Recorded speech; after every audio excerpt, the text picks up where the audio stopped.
Welcome to the Best Known Church Show, where we show you how to 10x your reach with church marketing that will help you increase your impact, make more disciples, and become the cornerstone of your community again. This is for the leaders with an outrageous vision, because anything less would be an inaccurate reflection of our Creator. The ones who have unreasonable faith, because you know God works unreasonable miracles. And the ones who are relentless in the pursuit of your calling, because anything less would not make a good and faithful servant. If that's you, you're in the right place. Now, please welcome your host and guide on this journey to become the best known organization in your community, Justin Nava. Welcome to the Best Known Church Show. My name is Justin. If we haven't met, I take full responsibility for that. I am here to make sure that your church becomes the best known organization in the community. Not just the best church, like out of all the churches, this is the best place, but I'm talking about the best organization, as in this town could not function without this church. This church plays such a pivotal role in this city, in this community, for our people or this group of people. That's how I want your church to be talked about. And to do that, you have to position your church in a way that gets people to pay attention, in a way that's proactive, not reactive to how the community thinks about you. Like they think something, now you got to deal with it. I'm talking about proactive in that I am going to make sure that we put our best foot forward, that we get our community talking about our church in a way that's not superficial, but in a way that is actually going to impact the community, grow the kingdom, and increase the righteous. And we do all that through Nava Church Marketing, and this show specifically how to help your church get out from obscurity. And I don't want people in your community to look at your building and say, what's the point of this, right? I think a lot of us, especially as pastors and church leaders, we get in these conversations with people and we think, why are we talking about this? This is such a non-issue. This is not that big of a deal. Like, you've had these conversations more than you can remember, right? You probably can't even think of one right now because it may have happened so often. In the same way that we have these pointless conversations, we're like, guys, we got disciples to equip. We've got lost people to reach. We've got wolves to keep away. We've got sin to deal with. And you want to talk to me about, like, you fill in the blank, Pastor, the color of the chairs, the color of the carpet, the color of the walls, the even the sound, right? Or the song selection. Like, we've got more important things to do, okay? And I'll admit, too, even like t-shirt color, who cares what the t-shirt color is? Let's just make sure it's got the right message on it, right? So we get in these conversations and we think like, oh, what's the point of this? In the same way, people should not look at your church and say, what's the point of this? And I think too often we go to the sideline and we just kind of say, hey, we're over here if you need us. And people drive by our church and say, look at that building. Look at all the money that could have gone somewhere else. Because they look at you and they see a building and they see you gathering in the building, and they maybe hear you preaching about the importance of the building or the importance of the God that's in the building, but they don't understand why they should care, and they don't understand the point. And to help your community understand the point, and I'm not just talking about the people that hate you, the people that are not interested. I'm talking about the people that are agnostic, open to belief, spiritually open, even people that maybe think they're Christians but aren't really Christians. We're talking about getting their attention and getting them to actually not only know about you, trust you, but talk about you.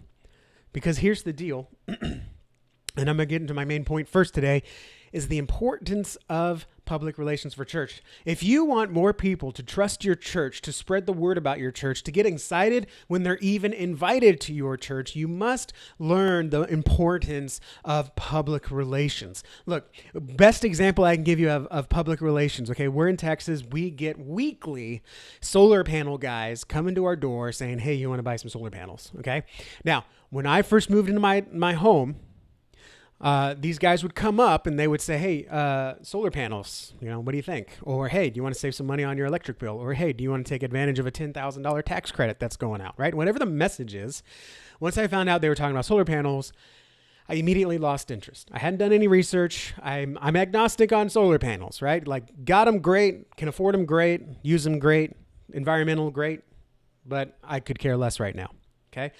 But once I heard my neighbors across the street, my neighbors down the road, they got solar panels and they're saying, hey, look, man, like This was we got $10,000 on our tax return just because we put these things on our roof. We're breaking even, which means in the future we're only going to have this. I got a battery, so now if the power goes out, I'm good because the solar panel's charging the battery, not the grid. So, it's cheaper to charge the battery. I'm like hearing all this stuff. I'm like, okay. And so I hear this, and then solar guy comes over. Hey, have you heard about the good news of solar panels? And I say, actually, I have. Tell me more. And then we invite him in. He looks at our roof. We sit down at the dining table. This guy is in our life now because we heard about the experience our neighbors had with solar panels. And the same could be true opposite. If they had a terrible experience, then when that guy comes over, I'm like not even answering the door. I'm like going through the doorbell. Hey, see ya never. Okay. So look, all that to prove to you, people hear what you say about yourself, but they will believe what others say about you. Okay. I can hear everything the solar panel guy wants to tell me, but until my neighbors, the people that I trust or family tell me, or even maybe the podcast I listen to, the Facebook page I follow, the person on X that I follow, whatever, until they start telling me the greatness of solar panels or whatever it might be, I'm not paying attention. Okay. But if they do, then hey, when that solar guy comes up, I will believe them. See, here's the problem that churches have when it comes to relating with the public. Okay. And by the way, let's go ahead and define public relations. It is simply how people talk about your church. Okay. Think about it. Public relations, same as private relations. How is your relationship? How are you relating with your spouse? How are you relating with your congregation? The same thing. Public relations is how are you relating to the public? How is the public relating to you? Okay. And I'm not talking about holding hands relationship. I'm talking about how they know you. Okay. I relate to my wife different than I relate to my parents or friends and family, right? The relationship is different. Your relationship with your public, your community, is unique. And see, so what many churches do is when they think of public relations, they think of crisis management. They wait for damage control, and then they say, we need to fix our public relations. And doing that is like saying, I'm going to wait to ask this girl out until after she hates me. Okay. After she says, that's dumb. I can't believe you have that opinion. And you're like, wait. Let's go out to dinner and let me change your mind, mamacita. No, that ain't how it works, right? You're schmoozing them. Okay. You're like, hey, puffing up your chest a little bit, Hey, I can lift that. Let me carry those chairs for you. Let me carry these 3-4 chairs, right? You're trying to impress them. Now, I'm not saying that the church needs to go out and impress the community, but you are putting your best foot forward. To the point where, and we'll talk about this more in depth later, to the point where if someone spreads lies about me, my wife knows me well enough, my neighbors know me well enough, my church knows me well enough to say, that's not right. Something's not right there.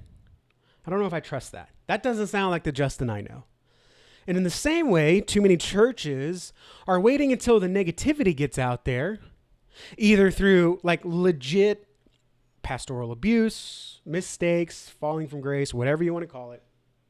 Like until there's bad news out there, true or false, they say, now we got to handle it. And that's not how this should work. It should be that you're doing such outreach into the community and such efforts to relate with the community where people are talking about you in an honest way that puts your best foot forward in the context of the God that we serve, that when that bad news hits, it's either A, no one's perfect, but the church is still there, or B, that doesn't sound right. That's not what I heard. Okay? So we need to stop waiting for damage control, and we need to start being proactive. So look out at your community and where their attention is, and then make efforts to position your church in a way that you might be talked about in that context. Let me give you some examples. Number one, local media. Okay, whether we like it or not, people are watching the news. Okay, and we're just gonna start local. This can go further, but let's start local. Okay, whether you like it or not, people are going to be watching the news. So what if instead of the news talking all about all the negativity out there, another one was shot, someone else stole this, someone else stole that. What if the news said, look, 800 people were fed last week as a part of this church's Thanksgiving turkey drive. okay? Or this church helped assemble 400 shoeboxes to send to orphans in Haiti who were devastated by this storm. Or this church sent 600 cases of water to this local disaster area, helped distribute it, and brought back debris because there's so much there that they couldn't even handle it. Like, what if the media, instead of reporting on all the sin in the world, reported on all the light in the world that your church is putting out there in the name of Jesus Christ? Another example, again, looking at your community, where their attention is, and being present there. Look at a local, for example, influencer, right? There are, even in a small town, there are local influencers. And I say influencer, they think of Instagram. It's anything. A Facebook group, an Instagram page, a TikTok page, a food blog. Okay, just search your city and then search food blog. You'll probably come up with one or two at least, unless you're in a big city, food bloggers, okay? Now, the question is, how can you share what God is doing at your church in the context of this outlet? In the context of news, share what God's doing in the form of news. In the context of a food blog, maybe share a recipe that's treasured in your church. Invite the food blogger to a potluck. Hey, come review.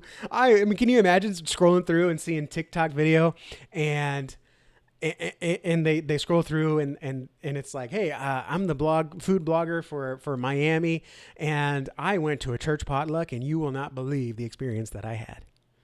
Right? And people will watch that. They'll watch it expecting negativity, but then they'll see, you know what? I was welcome. The food was delicious. I mean, it was. Imagine then, afterwards, your congregation goes out, finds the person that watched that video, and they said, hey, I'm going to church this Sunday. Do you want to come with me? And instead of, what, church? I haven't been to church in years. It's that church? It's Miami First Church? I don't know, I'm just making up a church. Yeah, I heard about that place. I heard y'all had a really good potluck earlier. Yeah, absolutely. It was a lot of fun. We have another one. Let's do church this Sunday. If it sounds cool, then let's do the next potluck or whatever. I'm a Baptist boy. Everything's about food, right? So you need to have a plan to see where your community's attention is and plan to be there. Because again, remember what I said at the top of this. People will hear what you say about yourself, but they will believe what others say about you. So if you just keep going out there, come to our potluck. You're welcome here. We accept everyone. It's so good. It's so fun. Food, fun, faith, fellowship. Noise, right? Some of y'all tuned me out there because you knew what I was about to say. But instead, if it's local news, KHOU, we're at the church potluck. Tell us about how you had a potluck and you managed to raise $1,000 to buy 1,000 meals for local orphans or free lunches for the kids, right? Because maybe your potluck was also a fundraiser. Or tell me about the youth, the students that you raised funds for to be able to go on this camping trip or whatever it might be, right? If you're doing something and you can get others to talk about it, you are trading on their credibility to speak to their audience, in which you may have never, ever gotten a hold of that audience. Okay? And by the way, to put this in a context, okay, this video here, episode 42, this is kind of the last part of a detailed walkthrough of our definitive church marketing method, because you have to remember that if someone hears about your church, if I watch the news and they're talking about your church and I'm like, that's interesting, let me go look it up, and I can't find you online, or I find you online and I just see a bunch of noise and useless information that I can't relate to, that I don't understand, and that's not actionable for me to take a next step to figure out more, then it was pointless. Then it was, oh yeah, I heard they do good things, but I don't know, couldn't find them online. I mean, how good can they be? So you need to have your compelling foundation built up. You need to have your peak positioning set so people can discover you. So don't take that as don't do anything with this. I want you to see what's possible. And if you do this, hey, you're still going to have some success. But if you really want to maximize the success, instead of getting 20% results but get 100%, you need to just make sure you have the full puzzle picture. Okay? And all this to say, if you do all of the above, get to where people are paying attention and borrow on their credibility, and say, be talked about positively, then you're no longer the church. If something bad happens, you're no longer the church trying to correct the story, but you're the church that says, that doesn't sound like that church that I know. It's kind of like when a false teacher goes out and starts preaching truths about Jesus that you know aren't true. And you know they're not true because you've studied the word, you've experienced Christ yourself, and you're like, that's not the Jesus that I know. The Jesus that I know wouldn't say that.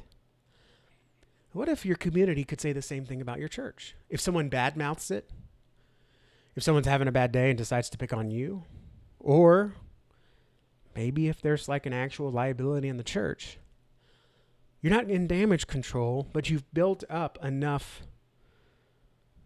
relations with your community that they can easily get over it.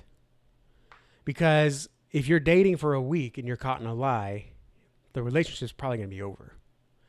But if you're married and you slip up and you lie, or sinfully, purposefully lie, well, hey, you've built up such equity in your relationship that you work through it.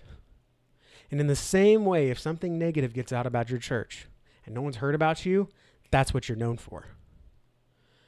But if you build up equity by having a public relations strategy and purposefully and intently getting what God's done at your church out into the community, what would that change for your church? So listen, let me pull up something here real quick. Cool. So let me actually go into how PR, public relations for churches, needs to be more reactive. Needs to be more than reactive. Let me try that again. Let me go into why public relations for churches needs to be more than reactive. It needs to be proactive, okay? Because a lot of pastors, when they hear me talk about public relations, they'll say, well, we're just a small church. You know, we don't have much going on. We talk about stuff already, which, by the way, if you say we talk about stuff already and people in your community aren't talking about it, you're not talking about the right things. And we're actually going to hit that in the last point here. So, look, think about how as Christians, we don't share Jesus only on people's deathbeds, okay? It's a process of nurturing and constant evangelism, constant discipleship, constant invite into a relationship with Jesus Christ, okay? Constant witnessing. And in the same way, the church needs to be constantly working to build relations with the public, within your community, and yes, one-on-one by going out and being a part of your community, but also putting out information into the community through recognized, credible sources, local media, local publications, local stages, local platforms, local markets, and also if you want to go wider, just any platform your community is paying attention to. If you're in a highly impoverished area and you know that people are listening to financial podcasts, how much more credible can your church be if you're on that podcast? And yeah, you're getting the word out even further, but you're really hitting the people in your area. And not only that, their friends might listen to it and be like, hey, I listened to this podcast and this church in your area was on. And they get that text. Now they go listen. Now you're relating with someone who would have never heard about you otherwise. But if we just sit here and treat public relations as reactive in that we only need to do something if we're in trouble, that's kind of the same as only sharing Jesus when someone's on the deathbed. You got plenty of time for a relationship with Jesus. You're not going to die. You're only 23. Motorcycle accident. Okay, but hey, listen, I know I never told you about this in the 23 years that I've known you, but you got to pay attention to this now because it's now or never, right? No. Not only that, you've heard of the 7-touch principle. It's got a name. I call it the 7-touch principle. It takes 7 touches or 7 contacts for someone to remember who you are or make a decision, right? So if you wait until they've already been touched negatively, meaning the first time they've heard about your church is by a negative rumor or something bad that happened, and then you try to correct it, you've got to fix that first impression, and now you've got to touch them probably because they've probably already heard about you 7 times. They heard about it on the local news. They read about it in the local paper. They saw it on Facebook. They saw it on Instagram. They've been touched way more negatively instead of you, quote unquote, controlling the narrative and saying, no, we're actually a church about this, right? So what if instead, before something bad happens, or before a negative rumor happens, or before someone creates which is more likely, creates an impression of your church based on their own negative experiences from churches? What if they've already heard the good things your church has done, capital G, because it comes from God, the good things your church has done, before they even have a negative thought? Then the negative thought has to compete. The negative thought has to be reactive, or the negative sin has to be reactive to all the good things your church is doing. But they can't do that if they don't know you. So if you're reactive, you've lost all control. If you're sitting there thinking, PR is great, we're just a small church, we don't really need to do anything, and you wait until something bad happens, okay? A member slips up, a deacon slips up, and I hate... Listen, even the deconstructionist anti-church people, they hate when we call sin a slip up. I don't mean to de-emphasize sin. If there's a pastor that has an affair, if there's a pastor that breaks the law, if there's an elder that abuses someone, or a deacon that flat out sins, when I say slip up, I do not mean to de-emphasize it. It's just the language we use, okay? It's something that we may not intentionally do, but maybe we do. I don't know. But if there is a deacon, elder, pastor that intentionally sins against God and sins in a way that is inappropriate for the position they hold in the church, that is going to get out. And now you have to do damage control. You've lost all control, and now you have to play defense. Okay? I had a client actually... obviously not going to go into many details, but they had a leader. I know this because we had to take them off the staff page. They had a leader sin, get called out in public, and they had to resign from their leadership position, and we had to take them off the staff page. And I'm expecting a barrage of negative press that we're going to probably have to deal with or assist with. Nova Church Marketing does not do crisis management PR. I can refer you out to someone. We do proactive PR. I believe it's more effective. It's more cost effective for sure. Okay. But my surprise was, there were some news articles, but attendance didn't dip. Negative impressions didn't dip. Didn't really increase. Positive impressions didn't really dip. Things carried on kind of like normal. And this is when I realized the power of proactive public relations, because this church has been around for over 100 years. They have over 100 years of PR equity, in that when something happens that's bad, that bad thing has to overcome 100 years of good in the community to really take an effect on the community. So imagine if one of your church leaders, someone in your church does something bad. Guys, gals, it doesn't even need to be someone in your church that does something bad. We live in a day and age where if someone just likes a tweet you made and then they do something bad, even though they have no affiliation, guess what? You're connected to them somehow. And it's the most stupid thing ever, but this is the stupid world that we live in. So how about, instead of you playing defense on surprise because you didn't have a plan, how about you go ahead and plan right now so you have such a good offense, they don't even have a chance to do defense. I think it's football season starting. Would you rather be playing and cheering your team on defense, or would you rather be cheering them on when they're on offense? Of course on offense, because you score when you're on offense. Would you rather have the ball for 10 minutes a quarter or be on defense for 10 minutes a quarter? Would you rather be on offense for the entire quarter? You control the game. You're running down the clock, so to speak. Okay? So how do you actually be proactive in your public relations? Number one, you got to work on your relationships. Okay? And again, I'm not talking about one-on-one relationships. We're doing that anyways. That's not PR. I'm talking about relationships with local organizations, local publications, local, businesses, organizations, etc. Work out and go out and be on those platforms. Okay. So again, our favorite platforms that we look for when we do PR for clients, local media, local publications, and local publications doesn't just include the local news, right? There could be a local, magazine. There could be a local catalog. Okay. Local organizations doesn't just mean local media. Could be the local market, could be local seminars, local conferences, local meetups, right? If you've got, what do you call them? what do you call those guys that just like like old classic cars? There's a name for them, right? But if you love this stuff, then your church should like go out and sponsor a car at the local car show, or be out there wearing a church shirt at the local swap meet, meeting the leaders, right? And then maybe they'll ask you to pray before the meet starts, or pray before the flag waves, or whatever it is. Now you're getting the church out there in a positive context. Again, always come back to, hey, do you want to come to First Hope? Oh yeah, absolutely. That pastor's there before every drag race. Not illegal, legal. Praying before they wave the flag, right? Like there's something, you don't wave flag in drag race. But there's something there that you are creating relationships publicly, because you're going out and appearing on other people's platforms, OPPs, to quote the great Pete Vargas. Okay. So local markets, local seminars, if the school is looking for support, okay, like, yeah, your church should be there helping people, but maybe, someone needs to pray over the convocation. Someone needs to pray before field day.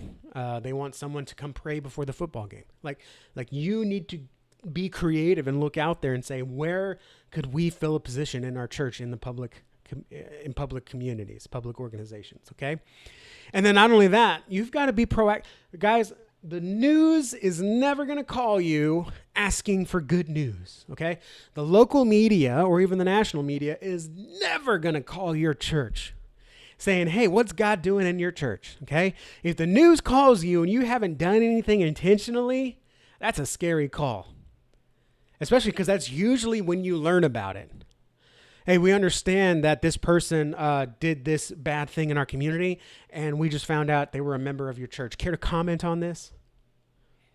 They're never going to call and say, hey, how many people did your food pantry feed this year? They're never going to call and say, hey, we heard you're putting on a Christmas production. Tell us more about that. They're never going to do that. We have to go to them to put out the things that they'll talk about. And listen, take it from experience. The news people, the media people, whether mainstream or not, they're always looking for things to talk about. And if they have to go look for it, 9 times out of 10, it's going to be something bad.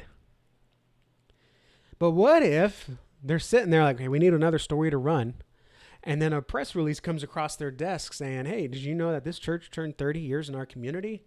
This church is 30 years old. They've seen, I don't know, my math is bad, 8 presidents. Someone's going to correct me on that. How many presidents have there been in the last 30 years? There's been 3 in the last 8 years. This church has seen this many presidents. This church has fed this many people. This church has undergone this many renovations. This church has donated this much. This church has fed this. Like if they see this, like, okay, well, there's a story, right? We can go talk to this church, see what they've been doing in the community, and see what they plan on to do in the next 30 years. Versus, I don't know what we're going to talk about. Let's go talk about another car wreck, whatever. Right? So if you put out things to talk about, and this is not a press release show, but a press release is a great way to do that. Remember talking about developing relationships, right? If you can develop a relationship with your local affiliate, right? Then when you have something to talk about, you can tell them, hey, we're doing this week, in case you need a story. Well, what would you need from us to run 2 minutes on this on the nightly news, right? Or you can go out to a local influencer. Hey, what do you need from us to do a video on the Christmas pageant that we're doing, right? This is how momentum multiplies. Because again, as the last step of the definitive church marketing method, you want to multiply your momentum, which means you have to get out there at scale, which means you can't rely on your circle. You can't rely on your circle because you've only reached 1/100th of the people that's out there. If no one knows about your church and no one knows people that are at your church, then they're never going to hear about you. And a billboard is not going to cut it, okay? A blanket Facebook ad is not going to cut it. Because again, you're just telling me about yourself. But if I hear about you from a local trusted source, or a trusted source period, my favorite podcast, my favorite blogger, someone I follow on Facebook, a Facebook group that I'm in, then I'm going to pay a little bit more attention to you. I'm going to actually make a spot for you in my mind because I trust them. So if they talk about you, then inherently I trust you a little bit. Okay. And then if you've built up enough trust in them, when negative news does come out, or worse, negative rumors, they can sniff it out and say, you know what, that sucks. But I know everything they've done, and maybe they should have a second chance. Maybe I'll give them a second chance. Or that doesn't sound like that church that I know. If you're proactive enough, then there is nothing that can stand against you in the forms of public relations. So how do you get people to actually care enough to talk about your church? This is the tricky part. Okay, because we've talked about public relations.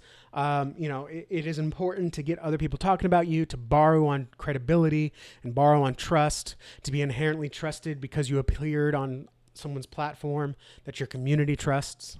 Okay, we've talked about how even a small church can get people to talk about them by having the right relationships, by being proactive and going out and putting out stories out there, by going out and being on other people's platforms. But how do you get people to care enough that when your church is talked about, they listen? Because you may watch the news and you may see people share information, but you scroll on past, you keep clicking the channel past, or you say, you know what, I don't want to watch this. Let me go get some more soda, or let me go get dessert or something like that. How do you actually hook people in so when you do develop a relationship, when you do appear on another platform, it's not in vain? Because it's in vain, you're not going to be invited back. It's kind of like when you invite the guest preacher and they're talking about... they like to kiss butter on the lips. We all see preachers like those, right? Sometimes they surprise us. You don't want to be that when you go on a podcast and you're interviewed and you just stumble your way through it, or you talk so high above everyone else that they don't want to invite you back. You should always be wanting to be invited back. So think about why people share information. When it comes to social media, a lot of folks will say two things that you should focus on when you want to tell someone something. Two things are what gets people to share something. It's actually three. Number one is educate. Number two is entertain. Okay, so if you look at all your Facebook posts, your Twitter posts, Instagram posts, TikToks, or whatever, they always do one of three things, but most people talk about the first two: education and entertainment. Some people call it edutainment. But there's a third thing: persuasion. It's often used in the most negative, especially to our community, which is persuasion to grant me more power. Persuasion to be fearful. This is proof in the stories that people choose to tell. Why does anyone tell a story? It's to educate you on something you should know and take into consideration. It's to entertain you, to make you feel better, or to make me feel better about myself for making you feel better, or to persuade, to say, I'm going to tell you this because I want you to think this, or because I want you to take an action. There's actually three reasons why people choose to share information: entertainment, education, and persuasion. And too many churches sit and wait or have a false idea of what people want to share. Because when we do go out there and we share something to the community, it's something that just doesn't matter. And it drives me crazy. I drive past a beautiful church. It's about 2 miles down, but it's on the way to one of the grocery stores in the area. And if I have to go to that grocery store, I pass this church, and all they ever talk about on their sign is the current sermon series. And unless I'm walking around, staying up or staying up late at night, thinking, I wish I could just listen to a cool sermon series that was relevant and had really cool graphics. Unless I have that problem, I'm not paying attention to that church. In fact, the only reason I'm telling you about this is because I'm a marketer and I see that and I'm like, that's not working for you guys. That's not doing what you think it's doing. Okay? And I really challenge, has anyone ever come into your church, pastor? Really self-evaluate. Don't pick one thing that you know isn't really true, but self-evaluate. Who came to your church and really related with you because they found out what your sermon series was? Now, they may have found out what your sermon series is about. Hey, I heard you were talking about divorce. We're having some issues, so I came in here. But no one's ever going to say, I saw you're doing Married with Children, and I wanted to come hear what that was about. It's not it, okay? So we have a false idea of what we think people will want to know.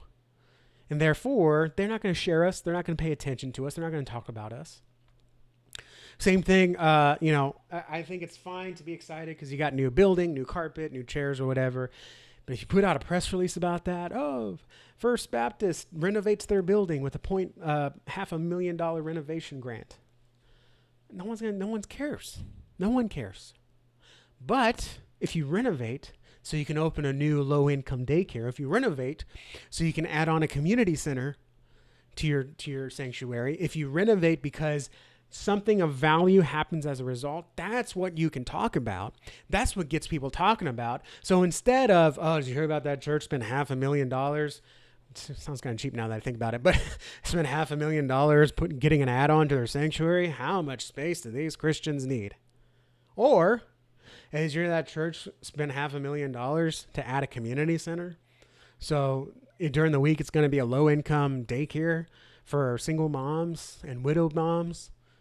And then when it's not being used for daycare, it's going to be open in the community center and give some people like some things to like.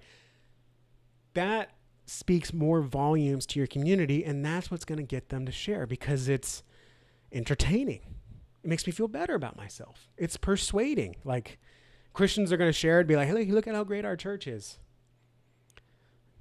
Okay. And then local people are going to be like, they're persuaded to check out what kind of events you're going to have in this community center. Okay. Same thing. If you share, if you share a testimony about someone getting saved from addiction, like that's inherently good. But if you can use it within the context of the problems of addiction in this community and how you can find rescue here as well, if you're having addiction problems, then people will pay attention and share it. Because then it's not, did you hear about so-and-so that is no longer addicted to crack?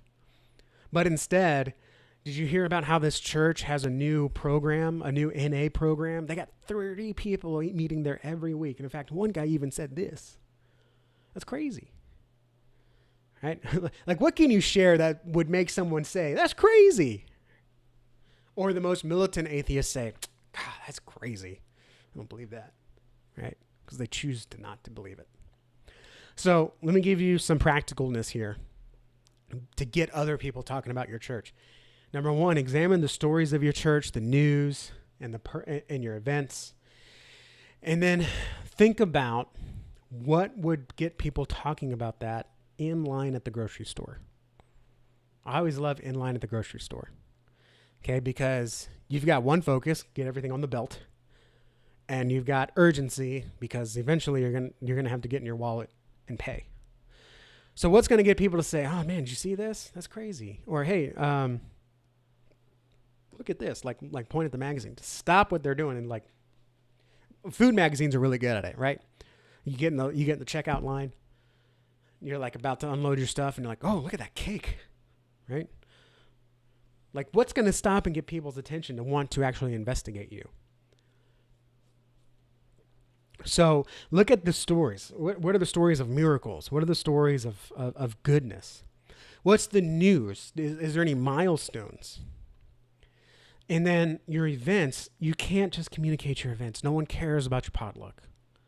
But if there's a purpose behind your events, a get to know your community potluck, that's totally different than Third Sunday potluck. One's inclusive to the outsiders, and one is just something else the church does. Okay? So you have to be a little bit creative, and this is where Nava Church Marketing comes in, is because we can help you with this.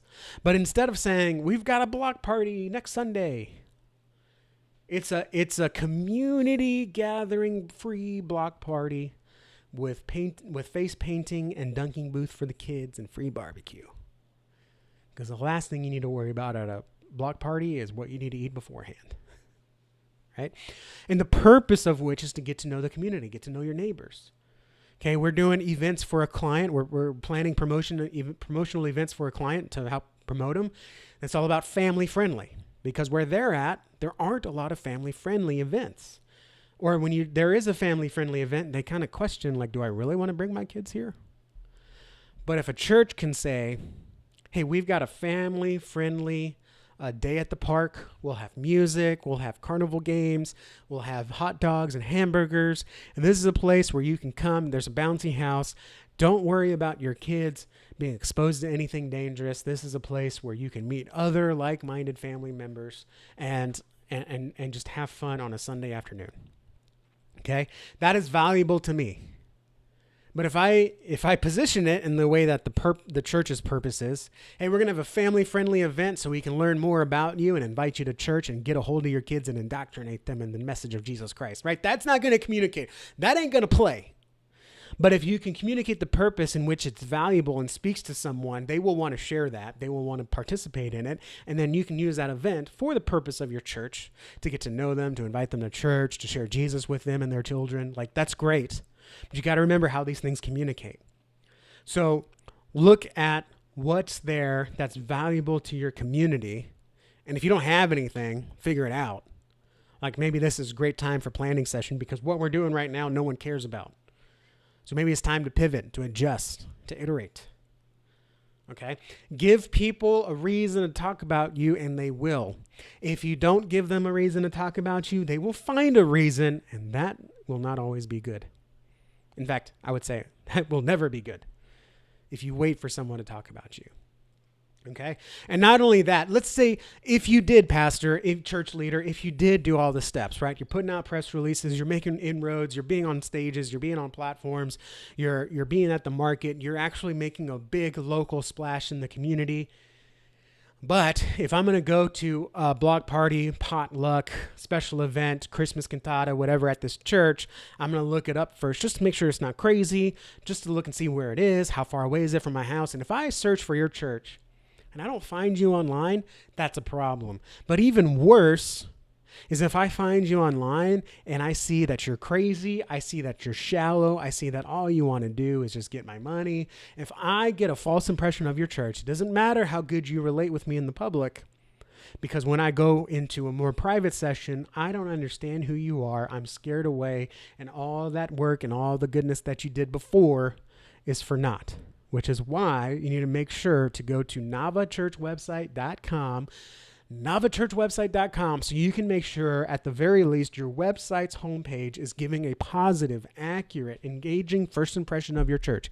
Because if you do put out there, hey, we're having this community gathering, and it's free for children or it's free for whoever, and we're going to have this, and people actually pick it up, the news picks it up, the radio picks it up, local influencers pick it up, they start talking about it like it's the next fire fest or whatever in the community, right? People start talking about it.